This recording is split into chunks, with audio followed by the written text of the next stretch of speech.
un súper invitado al que le agradezco mucho el tiempo en esta semana festiva. Carlos, ¿qué tal? ¿Cómo estás? En primer lugar, felices fiestas y gracias por estar con nosotros. ¿Cómo te encuentras? Nada, bien, muy bien. Bueno, buenos días allí, buenas tardes aquí. Y nada, un Ujú. placer de acompañaros y sobre todo en la recta final de año, un año atípico. Ahora comentaremos en muchas cosas y me encuentro francamente sorprendido con el año, ¿no? Sería un poco lo que te diría y preocupado por el que viene, con lo cual ya Ujú. te anticipo cosas.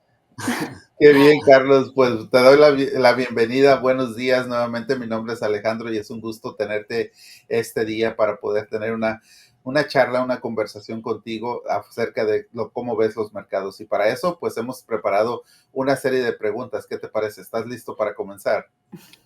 Cuando queráis, empezamos. Gracias. Vale, perfecto. Bueno, pues lo primero que te quería pedir, Carlos, era una radiografía rápida, ¿no?, de cómo has visto los mercados en este 2024, en qué momento también estamos, porque a grandes rasgos sí que ha sido un año alcista, ¿no?, para los futuros, salvando varios momentos puntuales de caídas, pensar que venía una recesión, de momentos puntuales con determinados hitos, ¿no?, que han marcado también el año. ¿Te lo parece o cómo ves tú? Haznos esa radiografía que te pedí al principio. Yo creo, mira, cuando hablamos de inversiones, vamos a hablar del año, ¿no? Lo dejo claro. Pero centrarnos solo en el año, no en el corto plazo, lleva error, ¿no? Al final, lo que a largo plazo tienes que tener una visión más amplia. Y te respondo, ¿no? En el último gran pico del mercado, el año 2007, el Standard Poor's, ¿no?, el 500 norteamericano, pues estaba unas 15 veces, hoy estamos a 25, ¿no? Esas 25 veces es importante entender que están muy marcados por unos márgenes en unas compañías muy concentradas en el peso del índice que no habíamos visto nunca, o márgenes de pico, hablando claro. Entonces son 25 veces que a lo mejor en márgenes normalizados estamos hablando pues de 30 o 30 y pico, ¿no? Entonces esto yo lo he visto antes, ¿no? ¿Por qué estamos ahí? Pues bueno, hemos tenido un boom de la gestión pasiva, estamos además en estos meses, ¿no?, en máximos de entrada de dinero de inversores minoristas en bolsa, y todo esto coincide con que inversores de renombre, ¿no?, como el señor Warren Buffett, ¿no?, que tiene una de las frases más importantes de la inversión, ¿no?, de sea avaricioso cuando los otros son prudentes o prudente cuando los avariciosos está en máximo, él se encuentra en estos momentos en máximos de cash en su portfolio, ¿no?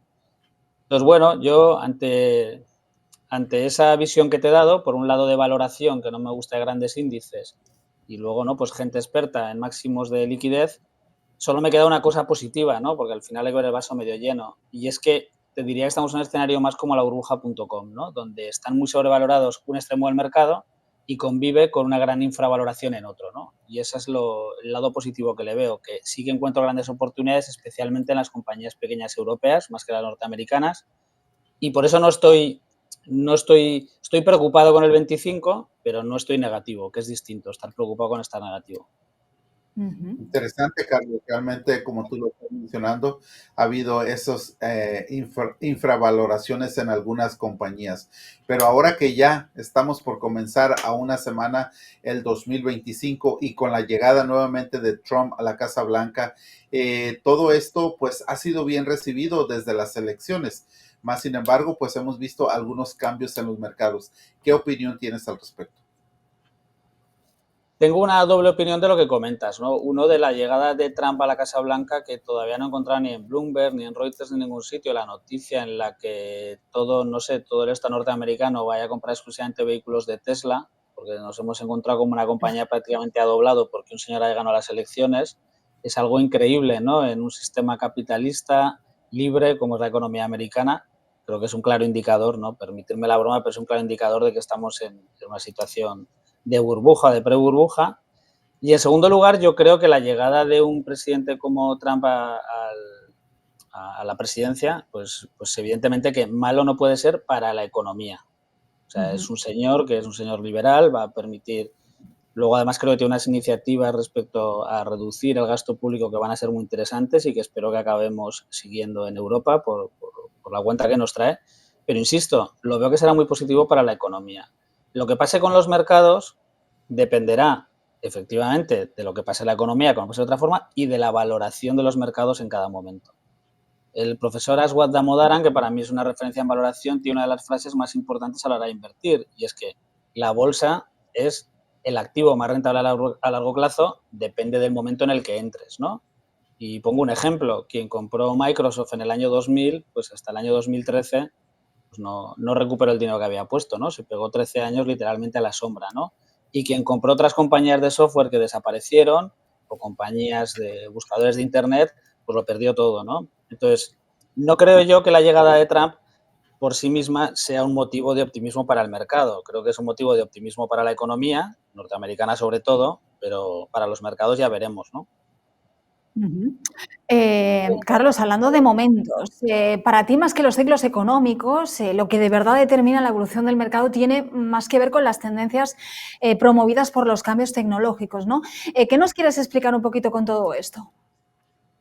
Sí, mira, yo hace mucho tiempo que se me rompió la bola de cristal, ¿no? Vosotros y esto lo entenderéis mejor que yo, vosotros entrevistéis a mucha gente y creo que todavía no habréis dado con esa persona que es capaz de acertar en cada momento si estamos en un momento expansivo, estamos en una recesión o dónde estamos, ¿no? De hecho, estuvimos mucho tiempo pensando que iba a haber una recesión, ¿no? Los últimos años y esa recesión pues parece que no llega, ¿no?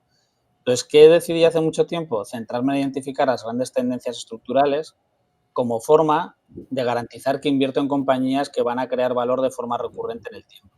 Al final, si tú inviertes, y pongo un ejemplo como es la transición energética o anteriormente, yo en mi vehículo anterior tuvimos muy buenos resultados en la digitalización, identificando compañías que iban a ayudar al resto a digitalizarse, ¿no? Y ahí no quiero, si quieres lo comentamos luego más adelante, pero creo que es muy importante analizar la tendencia para invertir en compañías que van a facilitar que la tendencia se extienda al resto de la economía. Las mejoras de productividad que van a originar las de primera derivada, yo llamo primera derivada donde está el cambio tecnológico, si miramos, por ejemplo, la inteligencia artificial, sería todas las compañías de semiconductores, de software que van a desarrollar las soluciones que nos permitirán mejoras de productividad al resto. Yo nunca invierto ahí, porque de forma recurrente pretender ser un experto en inteligencia artificial, transición energética, mañana será envejecimiento de población, después no sé qué será, es imposible, ¿no? Tienes que intentar identificar compañías de segunda fila y en lo que tienes que intentar hacerte un experto es en valoración, en saber lo que valen las cosas y en encontrar buenas compañías en todos los sectores y en todas las tendencias, ¿no? Así es como creo yo que es la forma de poder, de una forma recurrente, tener buenos resultados. Ujú. Interesante, Carlos. Entonces, aparte de fijarnos en una compañía, su valoración, ¿qué más podemos saber sobre una compañía? La rentabilidad que nos está ofreciendo al momento sería una buena opción para hacer inversión en una compañía así.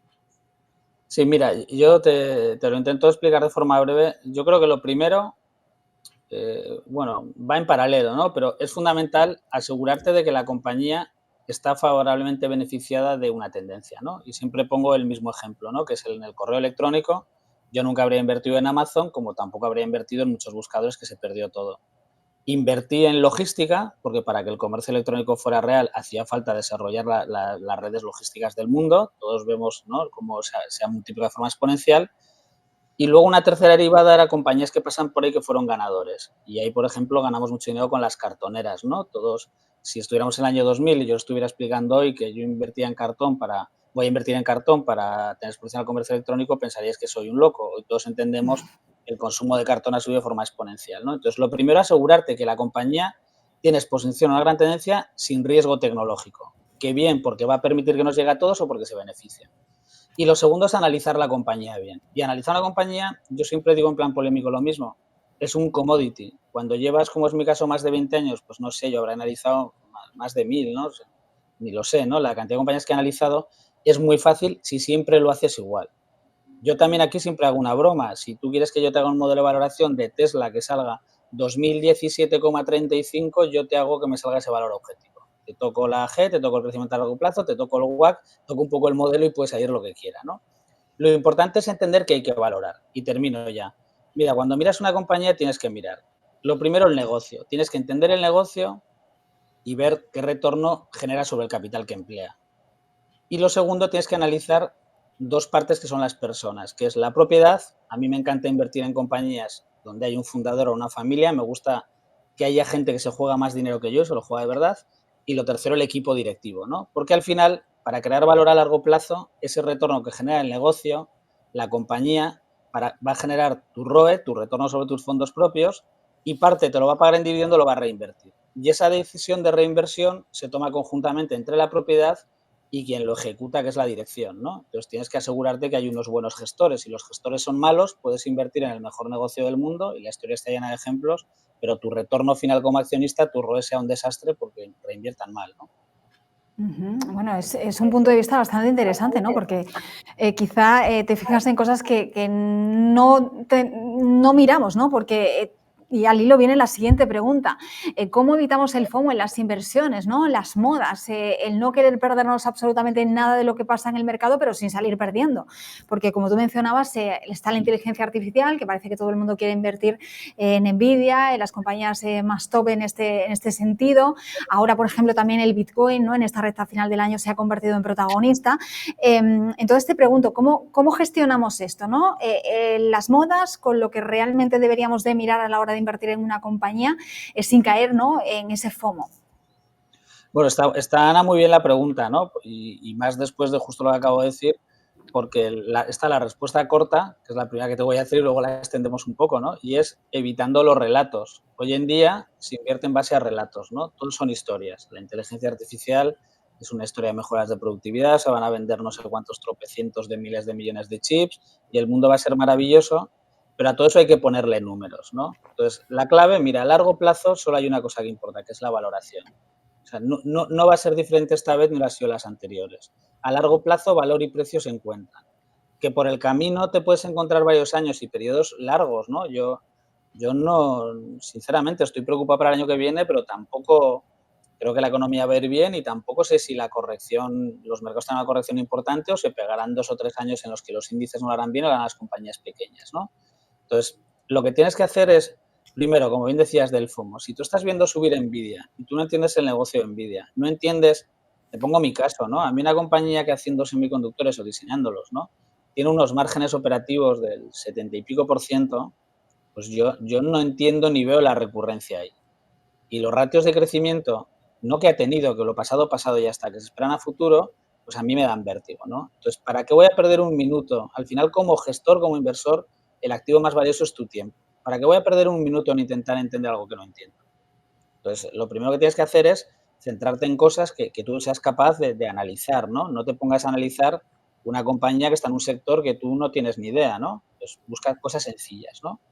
Y lo segundo, pues es un poco reiterativo, pero céntrate en intentar saber lo que valen las cosas. Lo único que te va a garantizar comprar bien y vender bien es ser capaz de tener una estimación de valor, ¿no? Permíteme la expresión, como pollo sin cabeza por el mercado, y es lo mejor para perder dinero, no hay mejor receta que esa. Wow, Interesante. interesante realmente cómo poder ver las cosas con otra perspectiva y buscando identificar estas empresas, esos sectores que van a valer más en un futuro, sobre todo ahora la era Trump o el Trump 2.0 que se va acercando cada día más a esta fecha del 20 de enero cuando tomará posesión nuevamente en la Casa Blanca. ¿Qué sectores podemos tener a la vista para interesarnos más? Se ha hablado de sectores financieros, sectores de energía. ¿Ves estos mismos sectores como la mejor posibilidad o tienes otras visiones en los sectores? Mira, bueno, también una pregunta muy buena y te voy a permitir, si me permites, te voy a responder de una forma un poco transversal, pero creo que te va a gustar, ¿no? Yo no hablo de sectores estándar porque al final no hay sector bueno o malo, ¿no? En todo sector hay unas compañías que son capaces de llevarse la parte fundamental de retorno, que son las que tienen mejor retorno para los accionistas, y otras peores, ¿no? No es mejor la energía, ni el automóvil, ni el software, ni los chips, en mi opinión, ¿no? Lo importante, como decía, es las tendencias, ¿no? Y yo en estos momentos, donde tengo más del 60% de mi fondo posicionado, yo invierto en compañías pequeñas europeas actualmente, el 100% de mi cartera, pero el 60% de las compañías, de forma indirecta, vía la teoría de las derivadas, están con exposición a la transición energética. Y yo tengo una visión aquí y yo creo que vosotros vais a acabar compartiendo cuando os la explique, ¿no? Y es que, vamos a ver, si la IA es el futuro, es la próxima gran mejora de productividad, la IA tiene un hándicap, que es que hasta Mira, yo llevo un gráfico en la presentación de mi fondo que encontré, no recuerdo ahora la gestora, pero desde el año 1800, de una gestora americana, disculpa que no recuerdo el nombre, pero desde el año 1800 y pico, la correlación del consumo de energía con el crecimiento del PIB es 1. Para crecer hace falta energía. Pero la IA trae una revolución que es que va a hacer falta más energía, ya no uno. Porque no vamos a sustituir solo trabajo físico del hombre, vamos a sustituir trabajo mental. Y cada unidad de trabajo mental que quitas del hombre por un ordenador, el consumo de energía es brutal, ¿no? Ya habéis visto los acuerdos, ¿no? Como la energía nuclear se está reactivando con acuerdos de distintas grandes compañías norteamericanas. Entonces, mi pregunta es, ¿realmente pensáis que esa gran revolución tecnológica se va a alimentar con energía sencillamente fósil? ¿Realmente creéis que no va a haber una transición a energía más sostenible, más verde? Yo no veo que se destruyan miles y miles de puestos de trabajo en actividad industrial para alimentar unos servidores que analizan datos, con unos servidores que se alimentan con motores diésel. Entonces, yo estoy muy optimista con todo lo que sea transición energética en sentido amplio, ¿no? Y cuando digo en sentido amplio, y ya acabo, por ejemplo, me gusta mucho todo el sector de servicios de energía, porque creo que es un valor muy seguro, y explico esto y termino, que si no veo que me extiendo. Tú piensas en una compañía que a día de hoy está asesorando a las grandes petroleras, pero a su vez Ujú. está asesorando a compañías que están haciendo parques eólicos en el mar, una consultora energética. La velocidad a la que se produce la transición le afecta en un segundo plano. Esa compañía va a ir migrando su negocio de la energía tradicional, más energía fósil que tenemos ahora, a la energía renovable, ¿no? Entonces, yo más que estar, insisto, en la primera derivada en compañías que hagan baterías de litio, compañías que hagan molinos de viento, voy buscando ese tipo de compañías que están en medio y que van a facilitar esa transición, ¿no? Entonces, yo estoy muy positivo con todo lo que es transición energética y luego ya por acabar, todo lo que está relacionado, más que con la obesidad directamente, ¿no? Se ha visto la historia de los fármacos, Ujú. sino lo que es con un envejecimiento con mejor salud, pues me gusta, ¿no? Pues, por ejemplo, tengo una compañía de barcos en cartera, creo que todos vamos a vivir más y mejor y el mercado de barcos de recreo será más largo porque va a haber señores más mayores y con mejor, o vamos a ser todos, ¿no? Más mayores y con mejor salud y tendremos más tiempo para el ocio, ¿no? Entonces, lo que es ocio de tercera edad me gusta y bueno, yo creo que con eso os he dado unas pinceladas, ¿no? Para que veáis cómo pienso, ¿no? Ujú. No, la verdad que es súper interesante todo lo que estamos aprendiendo y tranquilo porque tenemos tiempo, la verdad, bueno, si tú lo tienes, nosotros lo tenemos, ¿eh? Para seguir Yo, charlando porque por es mí muy no te interesante preocupes. esta visión que nos estás aportando sobre el mercado. Me quedé con estas compañías de segunda fila que mencionabas, te iba a preguntar y te lo hago en una doble pregunta, porque por un lado yo creo que todos los que empezamos en el mundo de la inversión, pues escuchamos hablar de las siete magníficas y uno se quiere subir al carro, ¿no? De las siete magníficas, no sé si es siempre una buena opción o no. Y luego me ha llamado mucho la atención que has hablado de las small caps y precisamente las europeas más que las norteamericanas. Y también te quería preguntar si la pequeña empresa, las small caps, están infravaloradas. Yo te respondo igual que he hecho antes, respuesta corta. Llevo 20 y pico años dedicándome a esto. La infravaloración de las compañías pequeñas europeas frente a los grandes índices nunca he visto una cosa igual. O sea, yo la facilidad que tengo, o te doy un dato, ¿no? Yo nunca en mi vida había tenido, soy un inversor en valor, pero más centrado en la creación de valor. Luego, si queréis, podemos desarrollar el concepto, creo que es Ujú. interesante. Más que mi margen de seguridad viene más por la creación de valor que por la infravaloración. Pues esto contradice mi cartera actual. Tengo una cartera por debajo una vez valor en libros, ¿no? Estoy invertido en compañías que están reinvirtiendo sus negocios, que van a crecer, pero las he podido comprar por debajo de su valor en libros, ¿no? Y esto es muy importante porque se habla muchísimo de la inflación, pero veamos una cosa, que hay un montón de compañías intensivas en capital, solo queremos compañías con retornos muy altos, ¿no? Pero hay muchas compañías con retornos del 12%, digo a lo largo medio del ciclo, que de repente apareció una barrera de la entrada y es que sus plantas de producción que invirtieron hace 10 años, 5 años, con la inflación que ha habido, ir a competir contra ellos e invertir hoy vale muchísimo más, ¿no? Montar una planta de acero hoy vale muchísimo más que hace 10 años con la inflación que hemos tenido, ¿no? Entonces, el que ya está, pues tiene una cierta ventaja competitiva. ¿Qué pasa? Que como hemos tenido en los últimos trimestres una debilidad en ciertos sectores, en un mercado de relatos que no quiere sustos, todo el dinero se ha ido a las compañías que sorprendían en beneficios y las que han decepcionado se han ido a valoraciones que desde un punto de vista de valor de sus activos pues tienen poco sentido, ¿no? Y esto en el mundo pequeño pasa mucho, ¿no? Y entonces, centrando la respuesta, a mí las pequeñas norteamericanas me gustan también y encuentro posibilidades interesantes, ¿no? Pero si la persona que nos esté escuchando y quiera invertir vía un ETF, vía un índice agregado, pues hombre, aquí creo que hay una diferencia importante, ¿no? Y es que si coges un índice como el Russell americano, tiene un mayor peso de compañías ligadas al sector financiero, que a mí me gusta menos a largo plazo. El sector financiero es un negocio de retornos más bajos, más difícil de valorar, porque al final los balances no son fáciles de entender. Y sin embargo, en Europa, y termino ya, pasa al revés que en Estados Unidos, ¿no? Hablabas de las 7 magníficas y en Estados Unidos la innovación está muy concentrada, se da mucho en las grandes compañías. En Europa los grandes índices tienen a compañías muy o reguladas o semirreguladas, dependientes, ¿no? Dependientes del sector público, ¿no? Y la innovación está en las pequeñas compañías. Y además tienes países como Italia, Francia, la propia Alemania, están llenas de compañías que son pequeñas, pero son líderes de nichos que son globales, ¿no? Pensar una compañía italiana pues como DeLonghi, ¿no? Líder en Ujú, máquinas de espresso, que es una tendencia, ¿no? Allí en Estados ujú. Unidos se sigue tomando más café americano que el espresso, sigue creciendo el espresso, porque quien lo prueba le gusta, ¿no? Y por eso crece el mercado de espresso, ¿no? O pensar una compañía como Tecnogym, líder en máquinas de gimnasio de gama alta, ¿no? Entonces, en Europa encuentras muchas compañías muy baratas y que te dan exposición al crecimiento global, ¿no? Porque hay y ahora sí que termino, ¿quién me podría decir? Pero el problema de Europa es que crece menos. No, si yo es que no invierto en compañías locales. Y como te decía, al final hay que poner el foco también, ¿no? En este tipo de empresas y a lo mejor apartarnos un poquito de aquellas como las 7 magníficas o aquellas que, como decíamos, siempre están perseguidas por el FOMO, ¿no? Todo el mundo quiere estar ahí y nos estamos dejando atrás muchas oportunidades interesantes en el mercado. Bueno, lo has explicado muy bien, ¿no? Yo creo que en tu propia pregunta está la respuesta, ¿no? Yo creo que al final la gran infravaloración de las pequeñas ya no es tanto fruto de lo mal que lo hayan hecho sus beneficios, porque estamos hablando en la mayoría de ocasiones no de compañías que estén perdiendo dinero, sino que a lo mejor transitoriamente han ganado menos o han ganado menos o ha crecido menos el beneficio de lo que se esperaba hace un año. Pero no estamos hablando, o muchas de ellas han cumplido expectativas. Lo que ha pasado es que el foco, ¿no? Me ha encantado lo que has dicho del foco, el foco está puesto, está concentrado en la moda, en el relato. Todo el mundo quiere estar en la misma discoteca, ¿no?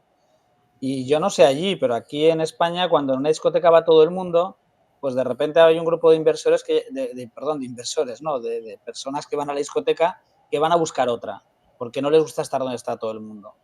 Y entonces esa discoteca empieza a perder moda, la que está de moda es otra, ¿no? ¿Y por qué pongo este Ujú. ejemplo? Porque yo cada vez estoy más convencido que el motivo para que se cierre la información de las pequeñas, hombre, obviamente va a ser que los beneficios pues empiecen a recuperar y eso yo creo que va a pasar en 25, pero también va a ser por los flujos, ¿no? Esto, como os decía antes, la concentración de la gestión pasiva, yo no soy capaz de evaluar si mañana deciden los grandes estrategas y los inversores en general de querer alocar dinero a small caps, pues yo no sé decirte, dada además la estrechez que hay el mercado de pequeñas se ha quedado muy estrecho, ¿no? Y incluso el análisis, ¿no? Hace 10 años, compañías de 1.000, 2.000 millones, tenías fácilmente 15 analistas siguiéndolas y ahora en muchos casos te encuentras 3, 4, 5 como mucho, ¿no? Entonces, lo que sí que veo es que además ese ajuste puede que cabe la posibilidad de que sea muy brusco, ¿no? De que veamos una recuperación muy fuerte por esa estrechez y por ese movimiento de flujos de grandes a pequeñas, ¿no? Ujú. Wow, interesante, Carlos, realmente esto, ¿verdad? Sobre las pequeñas compañías. Ahora, ¿cuáles son esas pequeñas compañías que representan buenas oportunidades en las que pocas personas hablan o que nadie habla, pero que en realidad tú estás viendo que sería una muy buena inversión a futuro? Mira, pues así en frío, porque lo malo del directo es que me pillas en frío, ¿no? Con lo cual te cuento son muchos, ¿no? Pero te pongo un ejemplo de algo que yo creo que vais a entender muy bien, ¿no? Como estamos en un mundo, ¿no? Me repito lo anterior, de gestión pasiva y de alocación del dinero a grandes bloques, hay un sector que en estos momentos, quitando Tesla, el resto se considera maldito, ¿no? Que es el sector autos, principalmente europeo. Pero yo he identificado lo que considero una oportunidad y es que sí que estoy negativo con los grandes fabricantes y por 2 temas muy sencillos. Primero, por un entorno competitivo más alto, donde antes había 15 fabricantes, hoy hay 30 o 40, ¿no? Se unen todos los fabricantes chinos, todos los nuevos operadores de vehículo eléctrico americanos, no solo Tesla, sino también, ¿no? Otros nombres que conocéis perfectamente. Entonces, a mí los fabricantes me da miedo porque no se van a vender más coches en el mundo, quitando el crecimiento de emergentes, que por ahí crece algo, pero luego con la condición compartida se venderá alguno menos. Sin embargo, se ha castigado no solo a los fabricantes, sino también a todos los suppliers, ¿no? Y entonces yo lo que veo es que hoy en día tienes muchos suppliers, ¿no? Vendedores de piezas al sector automóvil, que de hecho hasta marginalmente les beneficia que haya más fabricantes. Porque antes había algún supplier aquí en Europa que dependía muchísimo de Volkswagen. Cuando le llamara para negociar precios Volkswagen, pues le temblarían las piernas porque sus ventas dependían muchísimo de Volkswagen, pero como se va a fragmentar el mercado, yo creo que van a tener hasta un cierto mayor poder de soportar la presión del fabricante, porque si tú me presionas mucho, me está llamando el fabricante chino que quiera vender en Europa, tendrá que fabricar en Europa, sí o sí, y en Estados Unidos ni te cuento, ¿no? Ahí, evidentemente, si no tienes planta allí va a ser complicado porque te van a, permíteme la expresión, te van a freír a aranceles, ¿no? Entonces, yo tengo varios en cartera, varios fabricantes de suppliers de automóvil con una condición, que no se ven afectados de forma negativa con la transición energética, ¿no? Pues tengo compañías que hacen temas de plástico para el automóvil, plástico de parachoques, temas de iluminación, que son partes del vehículo o de estampación, que son partes del vehículo que da igual que el motor sea de combustión o eléctrico, ¿no? Y termino con otro punto importante, y no tienen el riesgo de tener una financiera en tu balance, ¿no? Que en un momento en el que hay una transición de vehículo de combustión a eléctrico, habrá un punto en el que el valor residual de los primeros eléctricos caerá muchísimo y habrá un riesgo en las financieras si no lo han hedgeado bien, porque los nuevos eléctricos tienen autonomías más altas, las baterías duran más tiempo y no te quiero ni contar conforme se vaya prohibiendo más, ¿no? De forma masiva el motor de combustión, el riesgo que tendrá tener libros en las financieras de motor de combustión, ¿no? Y sin embargo, en las de componentes, pues no veo ese riesgo y encuentras multitud de compañías cotizando a 0,3, 0,4, 0,6 veces valor en libros, ganando dinero y con retornos a día de hoy superiores al 10%, ¿no? Entonces ahí veo una oportunidad interesante. Ujú. Oye, Carlos, bueno, yo estoy a años luz de información económica, la verdad que estoy aprendiendo todo esto de las inversiones y claro, yo como novata, ¿no? Y mucha gente que nos está viendo, por un lado está el saber elegir dónde invertir, que es el primer paso, bueno, aparte de, por supuesto, tener información y conocimiento, y luego está la parte de cuándo compro y cuándo vendo. Un buen inversor es realmente aquel que sabe cuándo tiene que comprar y cuándo tiene que vender, o eso es independiente porque al final no tenemos una bola de cristal, no sabemos por dónde puede ir el mercado, que por cierto, luego te voy a preguntar, está todo en rojo con unas caídas, la verdad que bastante fuertes, pero ¿cuáles serían esas reglas de oro o por lo menos el momento en el que uno tiene que saber, oye, pues aquí tengo que comprar, ahora es el momento de salirme de esta inversión? ¿Eso cómo se gestiona? Mira, te voy a responder para dos perfiles de inversor, el profesional y el particular, ¿no? Y yo en esto cada vez quiero ser, conforme dices está todo en rojo, pues yo conforme más suben las bolsas y más, insisto, el S&P está a 25 veces cuando en el año 2007 estaba a 15, ¿no? Ha tenido lo que se llama un re-rating, ¿no? Se paga más por el mismo beneficio, ¿no? Y esto no es mi opinión, es una realidad, es un número objetivo, ¿no? Entonces, el inversor particular, yo creo que cuando compro, cuando vendo, mira, la mejor respuesta es la inversión recurrente, ¿no? Si tú vas a invertir 100, haz una cosa. Para no equivocarte, porque luego si quieres hablamos un poco de lo que yo, una serie de principios básicos para la inversión. El primero es saber que te vas a equivocar. No puede dedicarse a invertir nadie que no sea capaz de asumir que se va a equivocar. Si tú eres una persona que no soportas el error, dedícate a otra cosa, porque aquí tu más fiel compañero de viaje va a ser el error. Entonces, un inversor particular, para no equivocarte, pues si vas a invertir 100, compra 100 en enero, 100 en abril, 100 en junio y 100 en septiembre. Perdón, 25, 25, 25, no lo he dicho mal. Y así no te vas a equivocar, o sea, no, porque ibas a acertar. Porque si realmente crees en el interés compuesto, lo que sí que tienes que hacer es, bien seleccionando buenos fondos o bien vía ETFs, que como dice Warren Buffett, un ETF de Standard & Poor's es perfectamente la mejor inversión para el inversor medio. Si lo haces de forma recurrente y espaciada en el tiempo, no te vas a equivocar.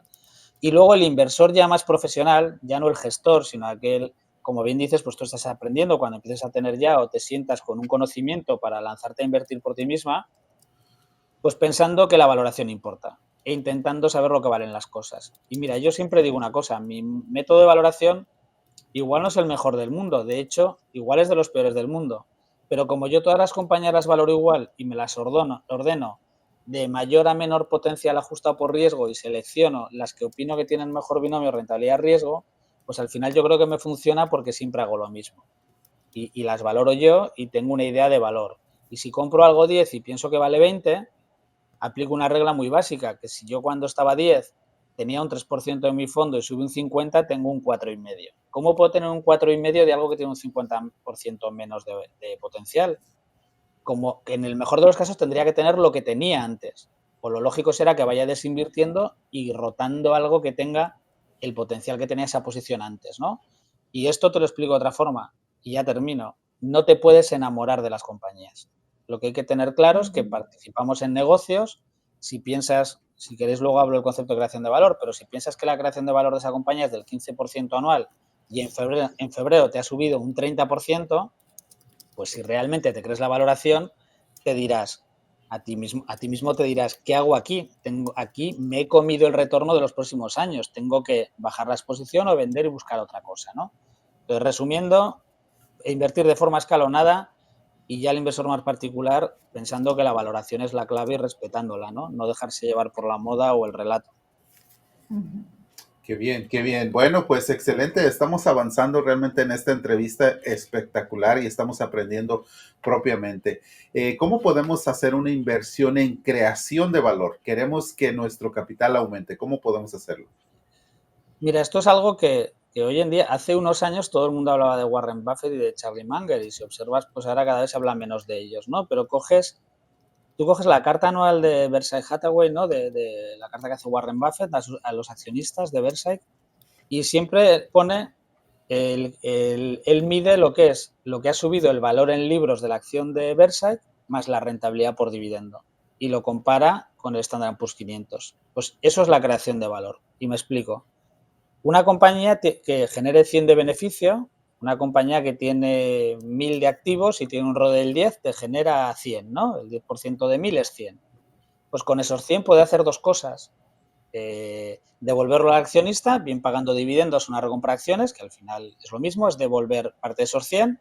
Si tiene un 50% de payout, si paga el 50% del beneficio como dividendo, vamos a olvidarnos de la recompra, te dará 50. Entonces, el otro 50 lo va a reinvertir a ese retorno del 10.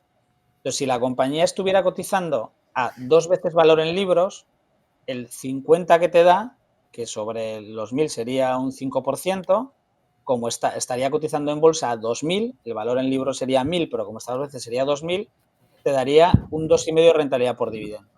Y el 50 que reinvierte sería un 5%, suponiendo que lo reinvirtiera al 10, que pudiera mantener. Esto es un ejercicio teórico para que se entienda. Entonces, ahí tu creación de valor sería, te llevas un 2,5% de dividendo y la compañía reinvierte la mitad del beneficio, que es un 5% de mayores activos, de mayor valor en libros. Entonces, Warren Buffett diría que verse que ese año genera un 7,5%. Entonces, yo por eso digo que a mí me gusta invertir en compañías que como mínimo 2/3 del beneficio lo reinviertan.